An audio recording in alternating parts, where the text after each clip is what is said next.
Бәріңе сәлем. Бізде бүгін отбасылық демалыс. Мына көрініске қараңызшы. Бұл қа жақтың көрінісі деп тамсанып отырсаңыз, бұл Алматының Шымбұлақ Медеу мұз айдынына апарар жол.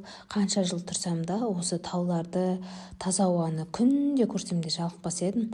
Ал бірақ қанша градус салқын болса да Медеу мұз айдынына келмесем болмас. Өйткені қыстың сәні Шымбұлақтың шыңы және де Медеу мұз айдыны десем болады. Бүгін біз отбасымызбен осылай теліп алып тауға шығамыз деп шештік. Өзімізбен бірге тамақтарымызды салып алдық. Бірақ біздің бір қателігіміз болды. Біз уақытын қарамай бара салыппыз. Сіздер де сол жағынан мұқият болыңыздар. Өйткені тау дегенмен не дегенмен салқын болады. Мына жерде біраз адам күтіп тұрған сияқты. Өйткені біз келсек сеанстың бітуіне 35-ақ минут қалыпты. Ал бірақ мына адамдардың бәрі қайтып шығып жатыр ғой. Енді біз үйден шыққан кезде осы Медеу мұз айдынына кіреміз деп келгеннен кейін күтуге тура келді. 1 сағат 35 минут әдемі күттік. Күннің салқынына қарап атқан ешкім жоқ. Адам деген көп келіпті. Солай не керек, қазір дамыған заман ғой. Солай билетімізді Каспий Кз арқылы билетімізді алып алып кіретін уақытымызды да күттік. Солай біздің кіретін уақытымызда келді. Қанша кезекте тұрып әрең кердік. Мына көріністі қараңызшы, қандай әдемі. Біраз қасына тұрып осы видеоны түсіріп тұрдым ғой. Ішіне кіріп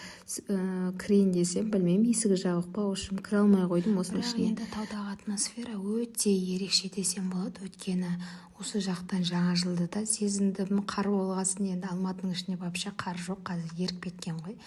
Осы жақтан жаңа жылдың бар екен сезіндім. Әдемі елкаларға қарап, осы жақта қысты сезіндім десем болады.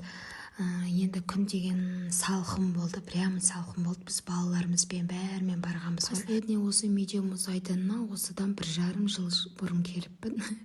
Енді конькиді де шаман қалт-құлт етіп әрең үйреніп алдым ғой. Өзі сен теп аласың ба деп маған өзі прикол ұстап қояды. Өзі менің балаларды қарай тұрайын, бар өзің теуіп кел. Осы Медеу ашылды дегеннен бері барайық деп мен жегесін ба, әкем мен балаларды ұстайды, сен теуіп кел деп мен жіберді ғой. Біз кіруіне үлкендерге 2300 теңге және де кішкентайларға 500 теңге төледік. Және де ішінде коньки алу бөлек төленеді. Оларда ценасы 2000 теңге, 1500 теңге болып бөлінеді. Солай біздің таудағы демалысымыз осылай әдемі керемет өтті.